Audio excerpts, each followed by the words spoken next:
This has been a wonderful symposium. I'd like to say thank you especially to all of those who helped out, the CERIAS staff, in particular Randy Bond, Joel Rasmus, Joe Maslin, Lori Floyd, Marlene Bells, Marlene Walls, Ed Finkler, Ed Cates, Adam Hammond.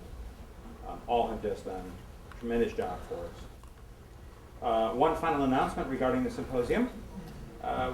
We have a poster contest every year where we have a panel of distinguished judges who go through and look at the posters for originality, for presentation, and in talking with the students, your ability to understand what it is you have on your poster.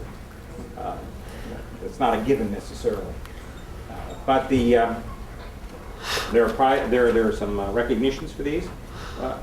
The number 3 poster was the poster on printer security and forensics by Michelini, Kana, and Dell. And you will be receiving a certificate of acknowledgement for that.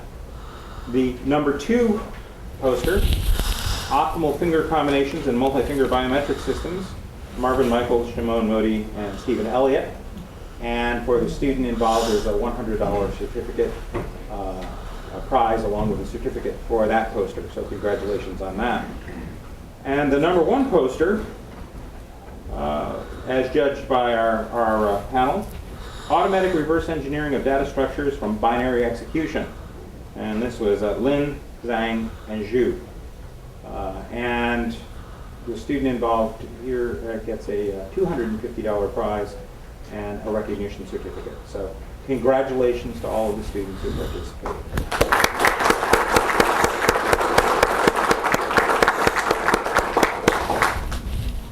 So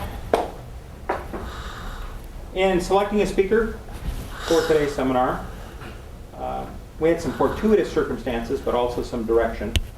And part of the direction was who could provide an interesting and deep technical perspective on the field.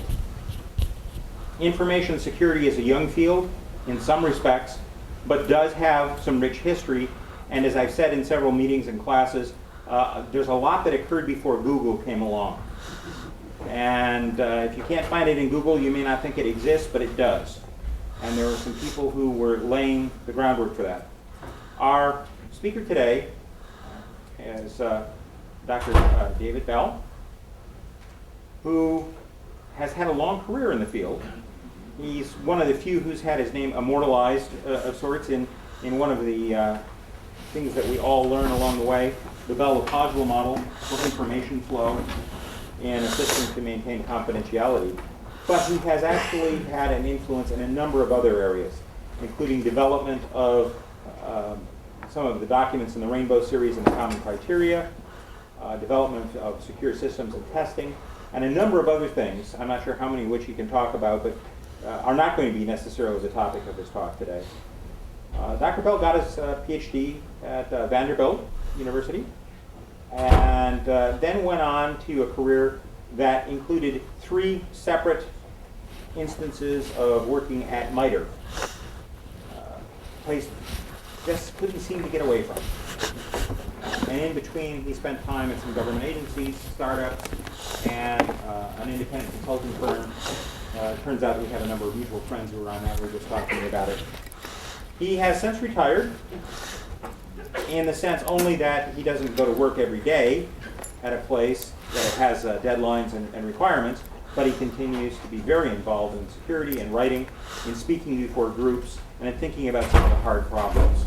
We're very fortunate to have him here today to share with us some of his thoughts on security, and in particular, how everything he needs to know about security he learned in 1974. So please join me in welcoming Dr. Bell.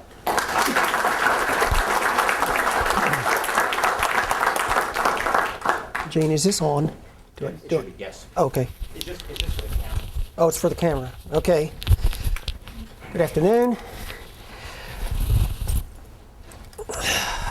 Should have gotten. So, This is a talk that I first gave last May. A friend of mine, Blaine Burnham, got me to go out to Omaha, and I wasn't sure what to. He bribed me by promising to have my talk the same weekend as Berkshire Hathaway's stockholders meeting, which I'd wanted to go to for years. So I wasn't sure exactly what I wanted to talk about, and this Robert Fulghum essay poem thing, everything I needed to know I learned in kindergarten. And it kind of stuck in my head and I couldn't get rid of it, so that I ended up sort of structuring my talk around this. I've given it several other times with only minor modifications. For all of you who are currently connected and really want to go look at this, if you point yourself at offthisweek.com/talks, there's a list of talks, and the first one there is CERIAS 2010. That's actually what I'm driving here. The reason I say that is that on the last page, my parody of Fulghum is available. It was up here just a second ago. Now, the first thing you might think when you see a title like that is, what in the world can he be talking about? Look at everything that has changed. The speed of things, the speed of our computers, our cycles have changed. We went from big iron to little tiny computers. And the diagram in the top right is an actual map of all of ARPANET in 1974. You could count them. The picture at the bottom is the internet as mapped in 2005. I tried to find an update, but I was unsuccessful. So what I really mean is not that things have not changed, but that the principles underlying the whole issue of security have been remarkably constant. Now there's another footnote, which is when I say I learned it, I mean somebody in the community learned it by 74 and eventually I found out. A number of these things were available in 1974, but I had not taken the time or had the opportunity to go look at it. During the time from 1974 till I retired the second time in 2005, there was only one fundamentally new thing, my opinion, that came up. Everything else was old wine, new bottles. So here's my career. Most times people think of me as a person who just did modeling all of his life. There's a whole career. That big dip near the end, that's the first time I retired, 2000. After the attacks, I unretired and worked for 3 years. So that's the career. You'll notice that I spent most of my time doing security, but the little red thing, there was a bunch of modeling early on, and then it tailed off, hardly any. I mean, every once in a while someone would say, you know, we need modeling work, and we'd look at the toolkit and decide, no, what we've got's not quite right, so you need to go off and do something. So my view of the important principles of security came from that early modeling work, but it informed my entire career. The things I had to learn to do the modeling, the things that Len and I did together were the basis for most of my career. Now, on the other hand, see the little red dot? At that point, that was 1983, I had spent 8 years not doing any security at all. And at that point, security was a minor part of my career. Well, at that point, as I mentioned one time jokingly in a description to be used in an introduction, I was seduced back into the field by Roger Shell and Marv Schaefer. Much to my chagrin, they printed it in the proceedings. And I went off to work at the Computer Security Center. So, though everybody thinks of me as a modeler, I think of myself as a security dude. Now, when I came into the security field, which was 71, I looked at the field and I had the same reaction I had for a number of other fields. All the good stuff has already been done. I will never catch up. Now the things that had been done by this time, one of those three I actually knew something about. The Ware report and the Anderson report, I only became aware of their implications later. But I did read some of the Multics papers from 1965 where they're trying to build big iron and do protection. And many of those papers are the classics. I don't know if you can find them on Google, but if you can't, you should get a piece of paper that has them written down. They're extremely important. Reading about how protection in safe deposit boxes with diamonds will help you avoid the mistake of believing you can protect things smaller than the container you've got them in. I'm not going to talk much about the Multics papers. That was actually the best kind of stuff that was out there that talked about security in an abstract kind of way, but it was tied to a particular operating system, the Multics operating system. The other two things I will talk a bit about, the Ware report was published April 1970. The Glaser panel that was put together by the Air Force, who was executive agent for computer security for the Department of Defense. Their job was to figure out computer security for all of DoD. The Glaser panel was put together to try to put together a plan of action for computer security. And one of the driving forces behind wanting to do that was that computers are expensive. Really expensive. I did a retrospective some years ago where I actually dug up the information, and I pointed out that in those days, your standard computer, the IBM 360, and I'll get the following letters wrong, and I compared it, how much memory it had,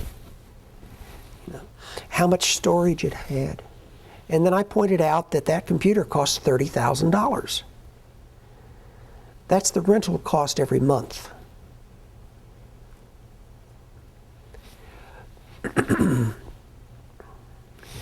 They're so expensive that the military services wanted to be able to buy one big computer and do the weather over here and the intelligence summary over there, but they were concerned that some of the intelligence might end up in the weather summary. So they put together the panel to do a number of things. One, to see if they could use commercial systems as they existed, and the other to make a plan about what to do. The most significant chunk of the Ware report, to me, was this diagram, which shows network vulnerabilities as of 1970. Now, I'm sure this is hard to read for you, but you've got radiation, you have taps, you have improper connections, you have access control, you have replacing the supervisor, you have, where did those go? There were recorders on remote consoles. In the large sense, if you abstract from the pure technology that they're talking about, that's a pretty good description of what people can do to you that's evil on the network. Now, one of the interesting things to me, we had a bit of a conversation about classification at the panel this morning, security kinds of things being classified. The Ware report was classified confidential. In the introduction, it has this interesting statement. Any good research library would allow you to reach all of these conclusions, but since government employees were involved, just to be on the safe side, we're going to classify it confidential. Not the opinion I would take. Now, the Anderson report, one of the most important things to me, to my education, was something I didn't learn about until 1980 or so, but what they had done was to fund a number of tiger teams, which term we still use, to go off and see if they could break into commercial systems. Well, and the answer was, every time we try, it works. But it was worse than that. Penetrators are almost as lazy as mathematicians. You point a bunch of penetrators at system A, and they find 5 ways to break in. They have a little congratulations, some high fives, and you assign them to System B. What should we do? They worked last time. We should try it again. Amazingly, they almost always did work. The same problems started appearing in different contexts everywhere you went. I am told there was a time when they were teaching people how to do penetration testing because they were going to be evaluators, and they decided in the same fashion, this is going to be close hold, we're not going to tell people how to do it. I am told there were about 10 or 12 sort of basic things that people always tried, and most of them worked on every system they tried. So not only do they fail, but you don't have to work very hard at it. As long as you've got the dozen down, it's going to go off and work. So if that's the case, who here is familiar with Ken Thompson's Turing paper on trusting trust? Oh, good. Did you ever read his revised version that he put on his website? In the original one, he said, I read about this somewhere in some Air Force report. If anybody knows where I got it, that'd be nice to know. Roger Shell knew where he got it because Roger Shell did it. Part of what they had done was break into that. When they were breaking into the system, they did a number of things. What they found was if you break into the system any one of 5 ways, the full credit answer is deposit a bunch of backdoors that people can't find, like the Thompson backdoor, which is, in that case, what you did was a couple of steps to make sure that the login program always let you in if you said JSON, or whatever your favorite term was for getting in, and that you couldn't compile it away because you'd bug the compiler as well. Well, they had done similar things. They broke in, they put in some backdoors, and then they got the Good Citizenship Award by reporting the first problem. And so false sense of security happened, and they still had their backdoors, and they put their backdoors in so you can't find them by looking at the source code. Okay, so what do? Commercial systems don't do it by themselves, and penetrate and patch is going to fail.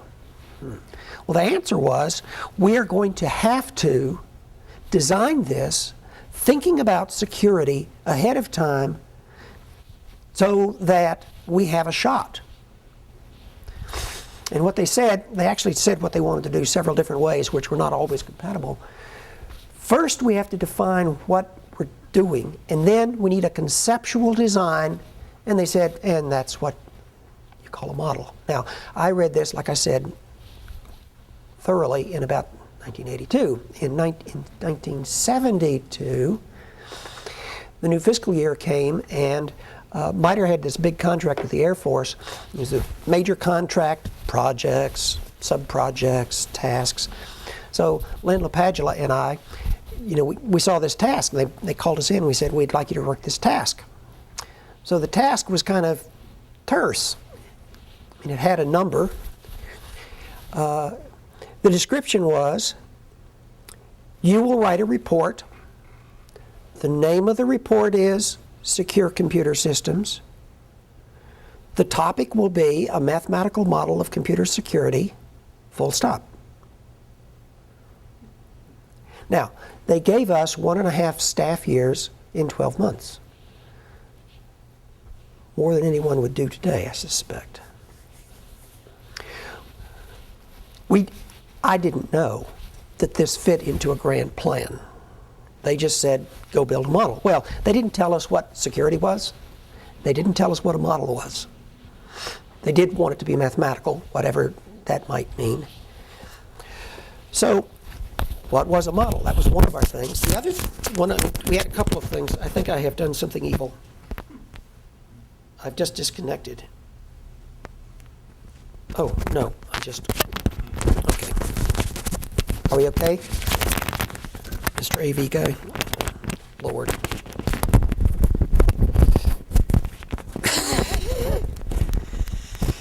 I always used to say that techies can't go to dinner. They can't decide where to go, can't make a decision. Apparently techies can't deal with microphones either.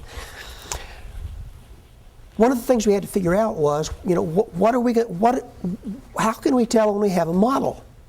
We looked at the literature, and there was the Multics stuff, but mostly it was talking about Multics in general, and in great detail. There were these registers, but there were some examples that were called a model of a system, but they were a generalization of a particular system. I mean, the biggest example to us was the ADEP 50, that Carl Weissman paper, forgot where it was published, but it was a system that SDC had built. And so they had a system, and then he abstracted that description to talk about sort of the principles that they were doing, and that's where we came up with high water mark. That's probably out of date. Nobody knows that anymore, huh? Well, that didn't seem good for us because they didn't tell us model a particular computer system. They said all security in computers. So we didn't think that was so good. Our view was that what you needed was a tool that would help you either analyze something you've got or help you guide you as you were trying to design it. So we viewed it as kind of a toolkit. Now, in later times, sometime in the 80s, there was an evil period in my life that I refer to as the model wars.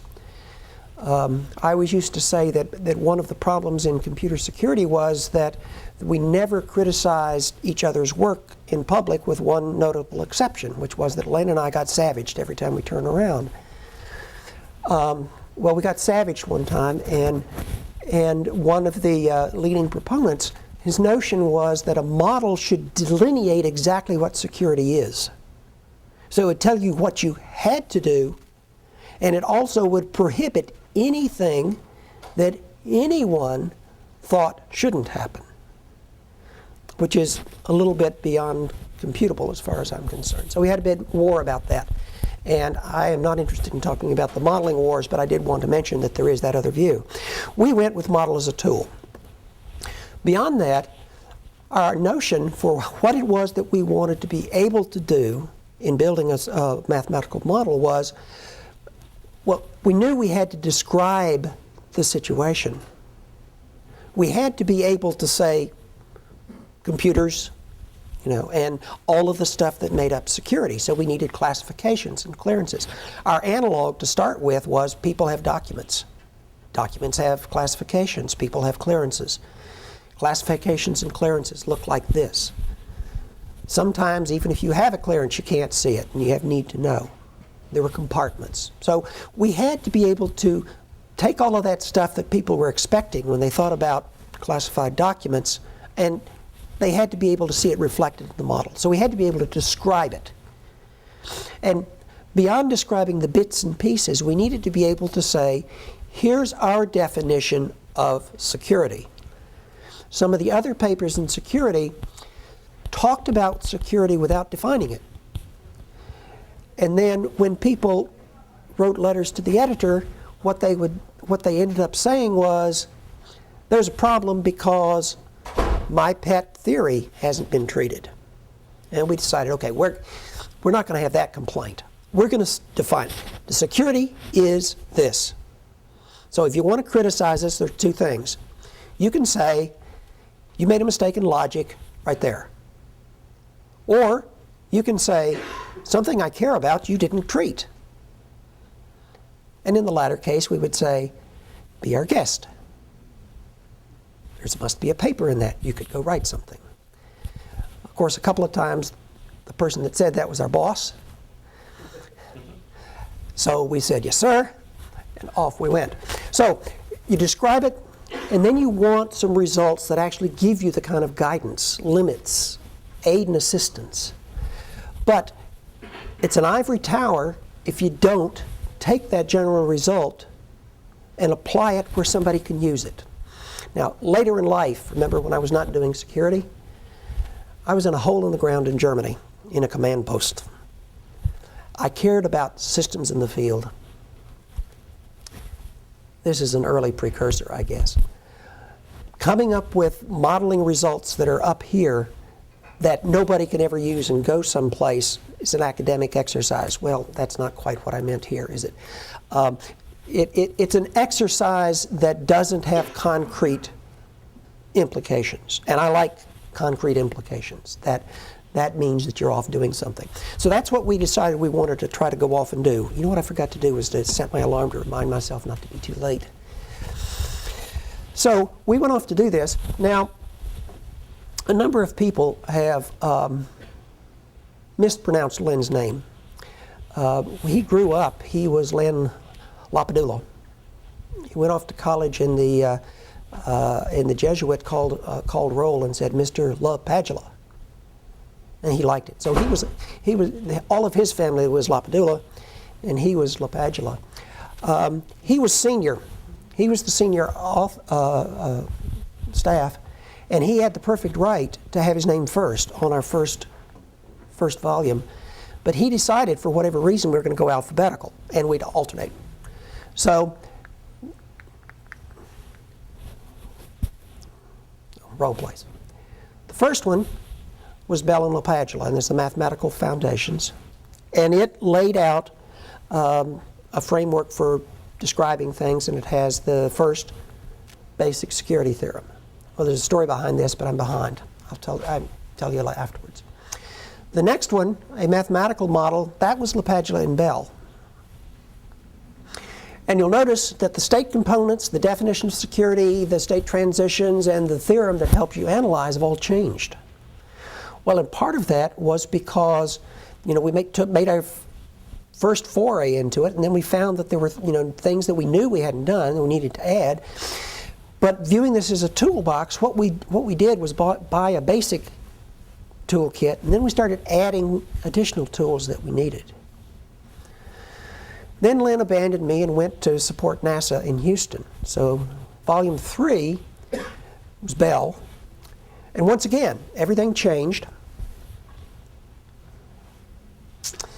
And then I thought it was, we thought we were done. Len came back, and a year passed, and they came to us and they said, they're in the process of securifying Multics, and when we look back, all of your definitions keep changing on us. And we're not sure how to proceed, in addition to which there's this enormous gap between the Multics design and your theoretical stuff. So there's this big job of bridging that gap, and we don't want to give it to the engineers, we want to give it to you. So they said, come back, give us a unified exposition, and write us an interpretation for Multics. So we came back and we decided the first thing we needed to do was talk to the engineers about what a Multics was. And they said, we're busy. They pulled out a copy of Elliott Organics Multics, a study, an examination of its structure. I forgot the title exactly. They said, read this. Don't bother us.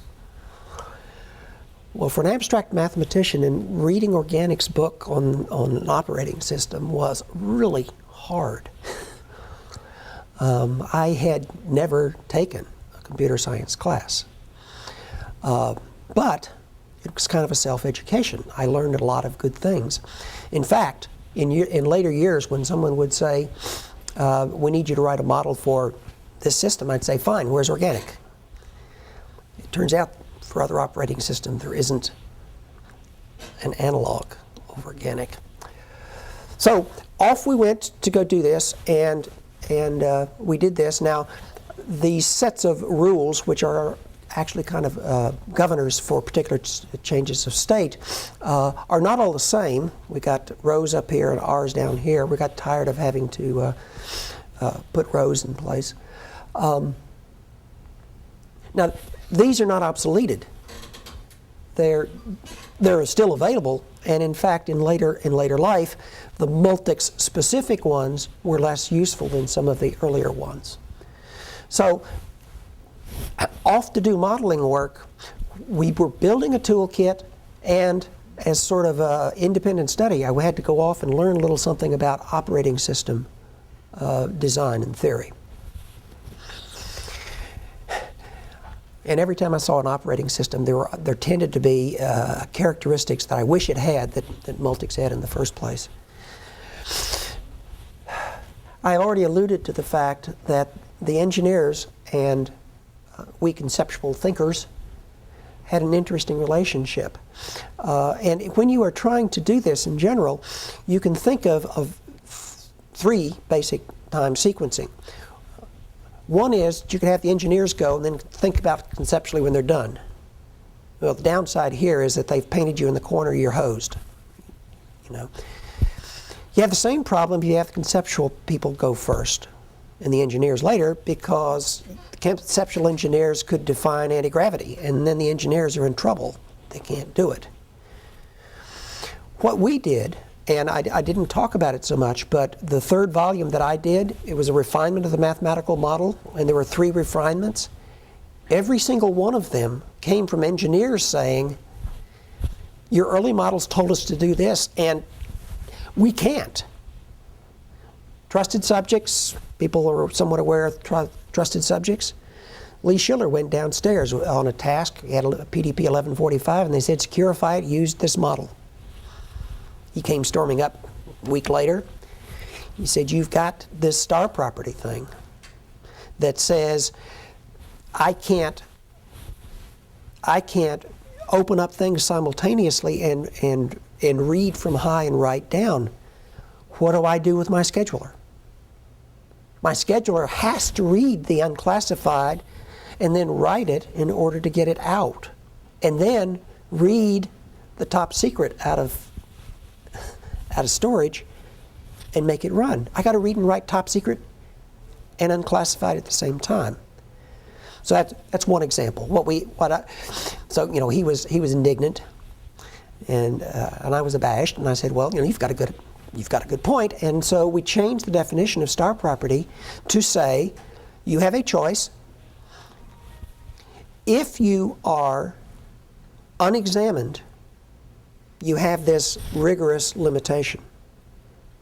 If you don't want that limitation, someone has to assure, through whatever means, that if you open up those two things, you will not do the bad thing. And the bad thing is putting highly classified stuff into a low classified object.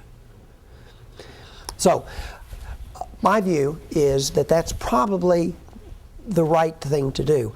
The similar issue came up when people were doing formal verification of the Blacker system that had to go to A1. They had designers and they had formal verifiers. And they ended up with a similar kind of dilemma. You take either community and have them go first, you're going to, you know, you could paint the other people into a corner. So you really have to have them talk and sort of shuffle together forward, kind of a three-legged race approach. Now, when we had done all of this, worked all of this through, 15, 20 years, people worked on figure out how to do good, secure systems. The government needed them, but unfortunately, the commercial people were still not providing them. And we're stuck on kind of a Hobsons choice. The government is really rotten at building and maintaining systems. Now, they can do a skunk works, they can do a proof of concept, but the government doesn't hire people to man help desks and fix bugs and keep software up to date. It just doesn't work, has never worked. And the private sector is rotten at developing real security. I have this blank in my memory. There was an IBM guy of great renown, Bill something, who was going around at that time saying the only problem you have is personnel security.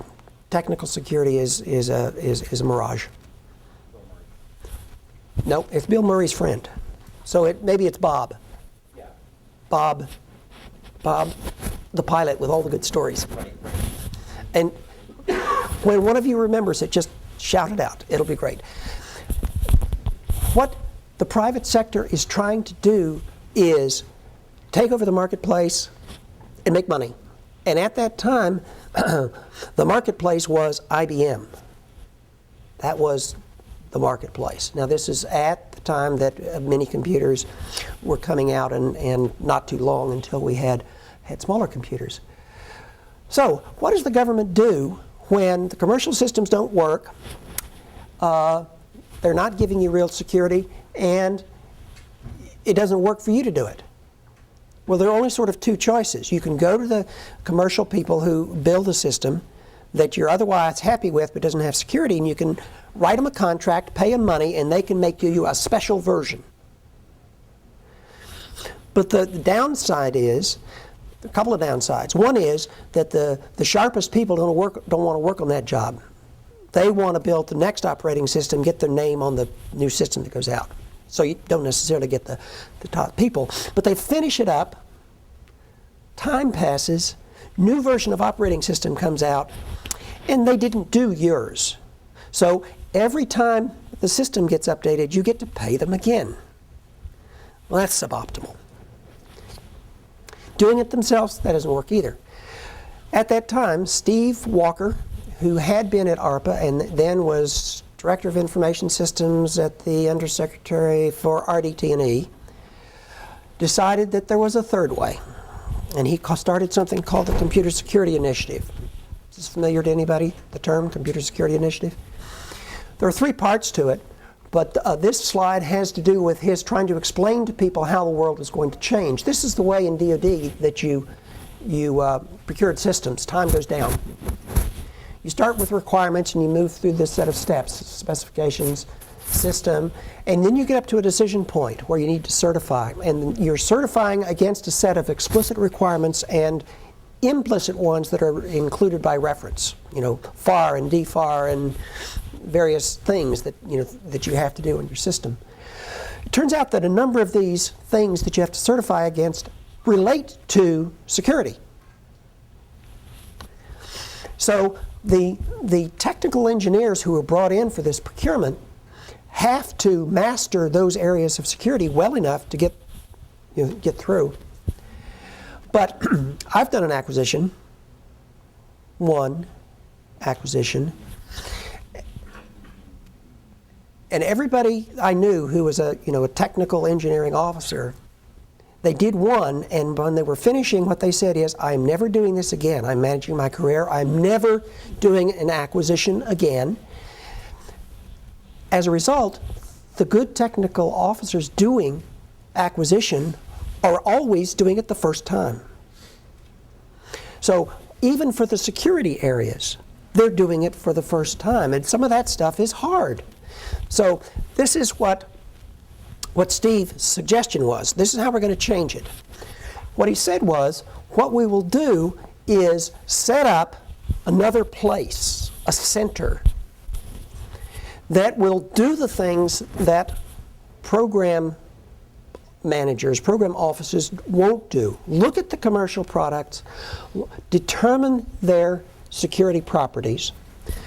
In fact, we will determine it against a standard, except we couldn't call it a standard, so it's a criteria that allows us to say these are the characteristics of these systems. We will then put it on a list called an EPL, name chosen to sound like preferred products list because people are used to the preferred products list.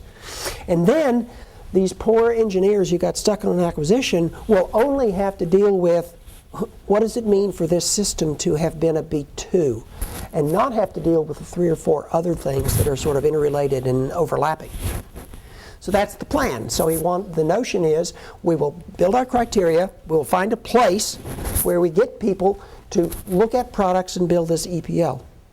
And they won't be under the time pressure of doing an acquisition. The other running joke for acquisition officers was that if you looked at what you were doing, always a tight schedule, and you'd see some technology or some approach that's really promising, first thing you looked for was, has anybody else done it and gotten certified?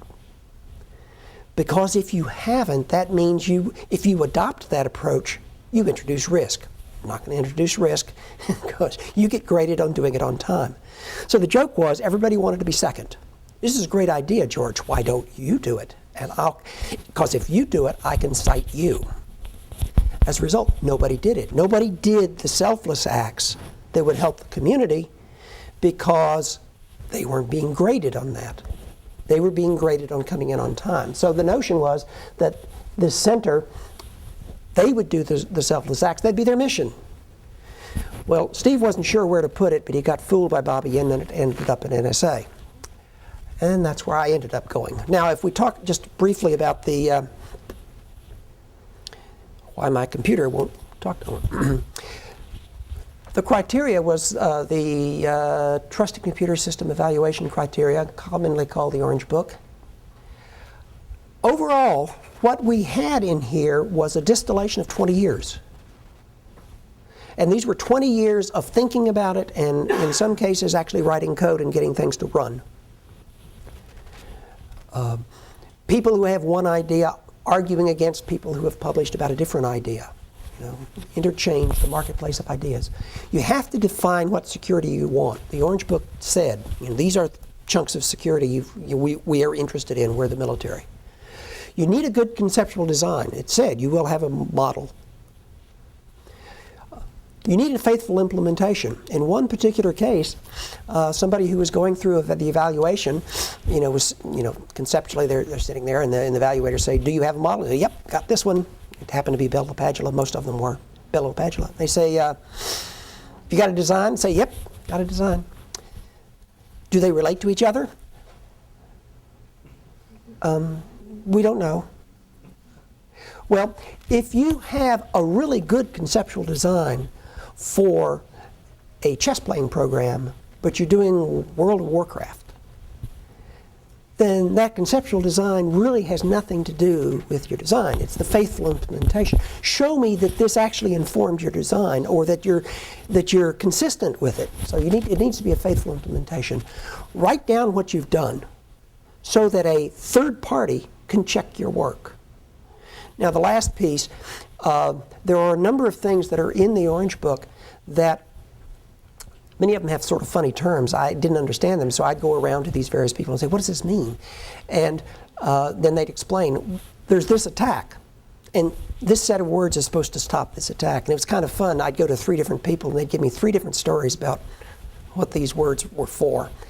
And so I figured, well, okay, the truth's in the middle somewhere. They made this ambiguous on purpose. So they listed the countermeasures: trusted distribution, trusted recovery.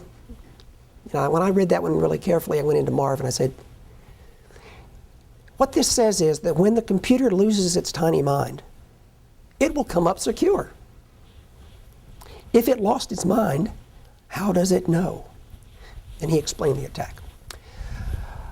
Now, this is very good in distilling what happened over 20 years. Oh, Lord. No, I've still got some time. Unfortunately, it doesn't allow you to do things in a timely fashion. If it takes 20 years to deal with something new, then you're going to be way behind the curve. And little did we know that at the time it was published, things were speeding up. Networks were coming online and becoming more important. Databases were becoming more important, and design cycles were getting quicker. So this became a problem. This is my wife's favorite. We knew how to build the very best computers. The computers that made this ranking have never been broken into. None of them have ever had a security patch. But practically speaking, you cannot have a policy for people who want to sell to the DoD that we won't buy it unless you have made this top level called A1. You needed a growth path. So what the Orange Book did was to show A1 and then attenuate in a graceful way back to commercial systems. My wife refers to this as an exercise in partial credit. So that's really good. That's commercial practice. Commercial practice is Windows and Trusted Solaris.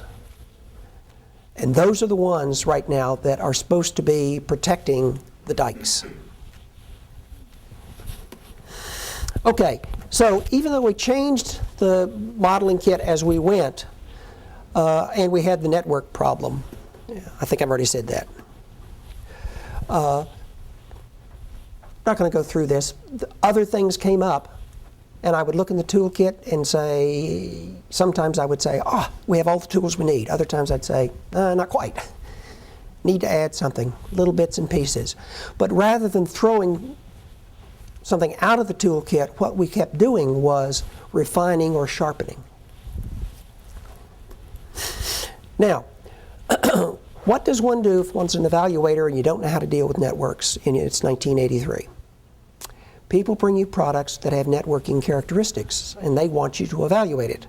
You can evaluate not knowing what you're doing, or you can say, we don't know how to do that, we're not going to do it. Okay, well, the prudent thing is the second. Don't do it. Unfortunately, networks were not going away. So, what do? Well, in that case, we'll just make them isolated. Everything on the left is single level, trusted, top secret. Everything on the right, secret. The difficulty is that there are operational reasons they need to be connected at least a little. Now, when people put their isolated networks up, sometimes they neglected to put that little line in. And if they did, it was kind of a little tiny faint line, but it really should be highlighted. And the reason is something, this is something that everybody knew, but when I finally wrote it down, Roger Shell said, glad you said that because people are just not paying attention. I call it the Computer Security Intermediate Value Theorem. We've got two spots, A and B, that are at a security level, alpha and beta, and they're different. What this says is you run any path from alpha to beta, A to B, you will hit one node that is multi-level in the sense of processing information of more than one security level. Okay? Proof is easy. It's a sketch. Suppose false. Mathematician in me comes out. Suppose false. What that means is that every node is single level. So whatever it gets, it hands out. Okay? So A hands out alpha, alpha, alpha. Next one, alpha, alpha. When it finally gets, it doesn't matter what path you take, when you finally get there, B gets an alpha, but we said alpha's not beta. So what that means is no matter how you go, somewhere there's a multi-level node. So let's go back to our min security. Everything on the left is top secret single level. Everything on the right is secret single level. Our theorem says some place has got to be multi-level. Where can it be? It's in the middle. So we have isolated networks, we hook them together, but we know how to put really strong computers in these places. So all we have to do is put really strong computers in those places, but unfortunately, these are the ones we've got. Now, if you are looking for a target, if you're the bad guy and looking for a target, oops, we just lost all of our lights,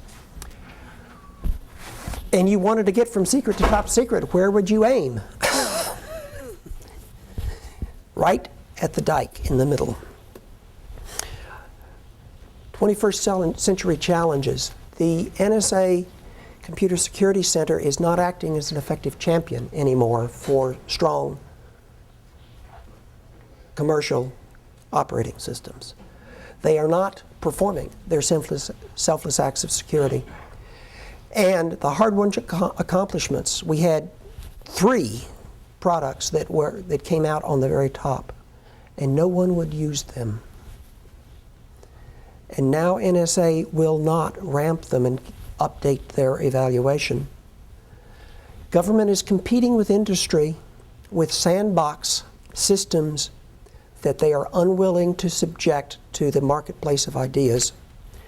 And recently they have been issuing guidance that says the only thing you're allowed to do is one of our sandbox systems.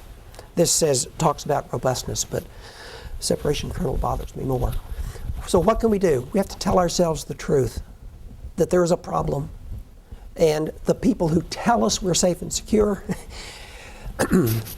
either they are unaware that we're not safe and secure, so we don't want to listen to them, or they know when they're telling us we're safe and secure and they're lying to us. Not many good choices there. And wherever we can, we should be making use of what's there, because it won't be there forever. And I'm almost to the point that I'm afraid it's gone. If you go to the website and punch these buttons, you find my answer. For the last 15 years, I've heard people say these statements, usually in a place where I couldn't jump up and disagree. But I have disagreements on the website. Okay, the my standard ending. You have told us everything that's wrong, so what would you do, smart guy? Well, reference implementations, I say. If you were doing something, I should have changed Yahoo to Facebook. Update this. If you are trying to let people get off to files or off to the web or to databases, and you're doing it the Yahoo, Facebook kind of way, you know how to do that. There are problems, you know, the other kinds of problems, but from that kind of security, we know how to do that. If you attach your, to two things where one's top secret and one's secret, it's a totally different ballgame. It is not just more of the same functionality.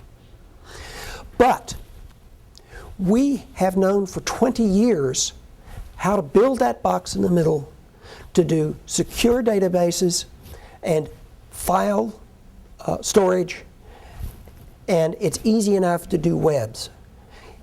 What needs to be done, I have said over and over again, and once or twice I've had people say, I think I've got the money for this. Somebody needs to go off and build these and demonstrate them.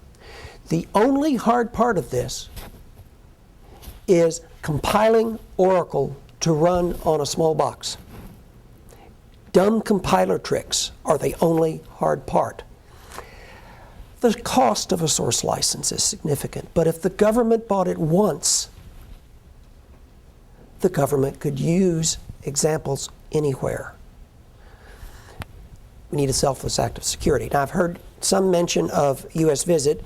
I haven't heard, I don't know the details recently, but I talked to the ISSO, I think was the terminology, in 2003, just as U.S. visit was coming up. This is the visitor immigration system that keeps track of everybody. He came over to me, he was introduced to me, and we were talking, and he said, you know, this is what I need to do in U.S. visit, and what I need is something that's at least B2. And our security people looked around and said, you don't have many choices. The general idea is that there are intelligence groups, law enforcement, visa offices in Cairo and places like that, customs people, and various public sources who have information. And people at these various places need to have access to some of that information. Not all of it, but some of it.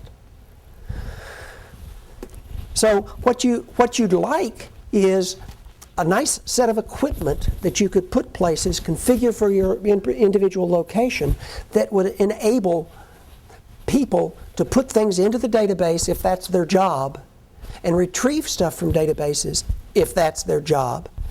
And for a passport officer, for example, to check to see if there's any reason to deny a visa, and if there's not, to issue the visa, and then record the visa was issued, so that other people could look at it, like customs. So this is sort of one site. So you need to put files over here. You need a database, might or might not have to be multi-level. In the aggregate, it is.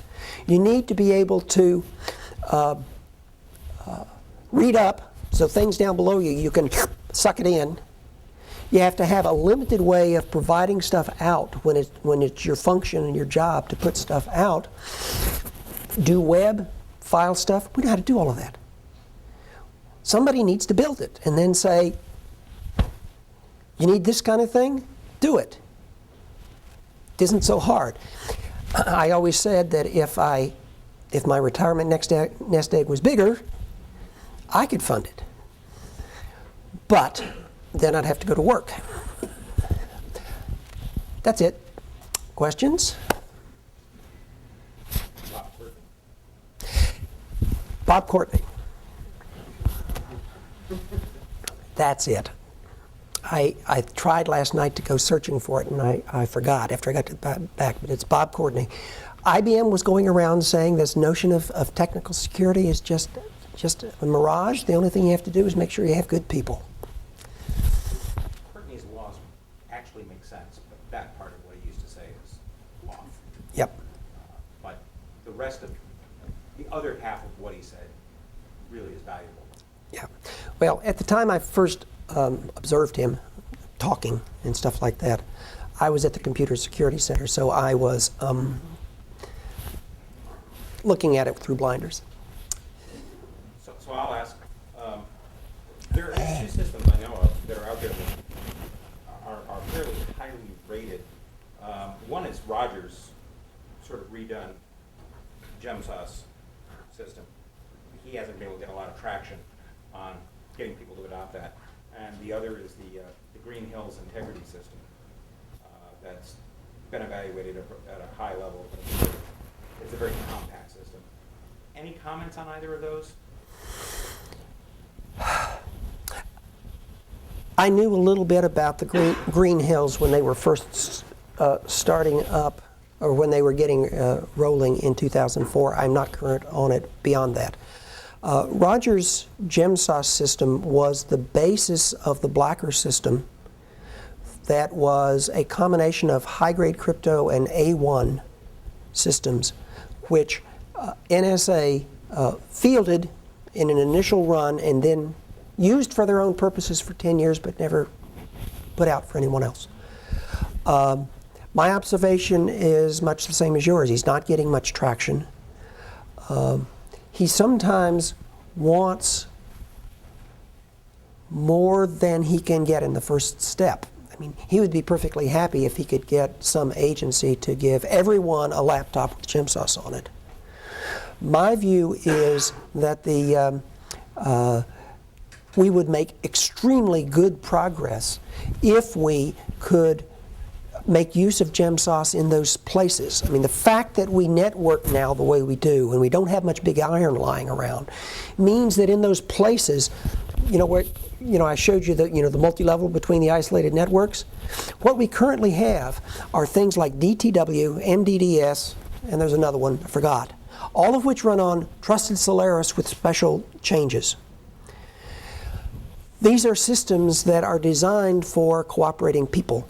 If you put a GemSauce system in there for doing the same thing, we would start to actually isolate our networks.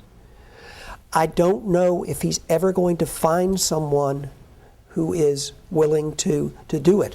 The top accreditor at, can I say that? Top accreditor at one of those three-letter agencies has said that the only game in town for PL5 is GemSauce. But he can't initiate anything. He has to wait for somebody to bring a system forward, and the people who build their systems are not doing it. So I have been worrying for some years that what we gained is going to be gone away, and not to be morbid, I am afraid we're going to go to Roger's wake and talk about his long attempt to get people to use this good technology, and he won't have gotten anything further. I think you said in the beginning that there's been one in 1974. What was that? I planted that. Could you tell? It's what people have a number of names for it. I call it the warp speed channel. During the evaluation of a product that will remain unnamed, it doesn't mean unnamed. It was the DEC A1 system. What they found was a covert channel. That's a term everybody knows. Covert channel. They found a covert channel that worked faster than data transfer. And there was no way to throttle it back. This is another thing where people who were involved with it were so concerned because they didn't know what to do.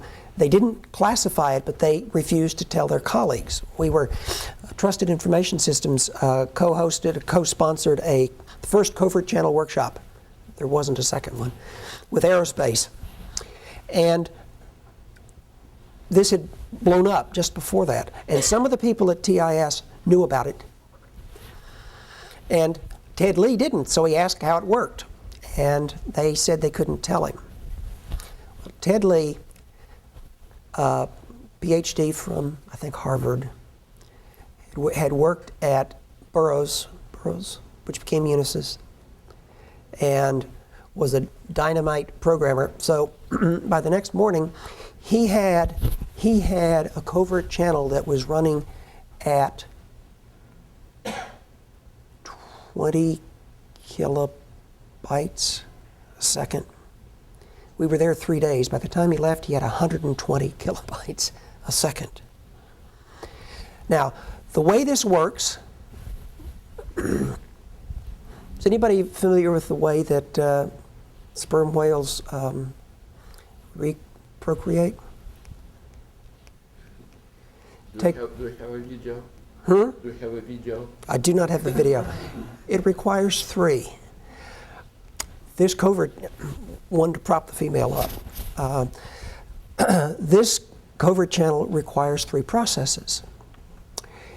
In the large kind of computers, for optimization, they would allow a process to specify memory to be used for something so that you could use memory that was right there, so it wouldn't have to go way over.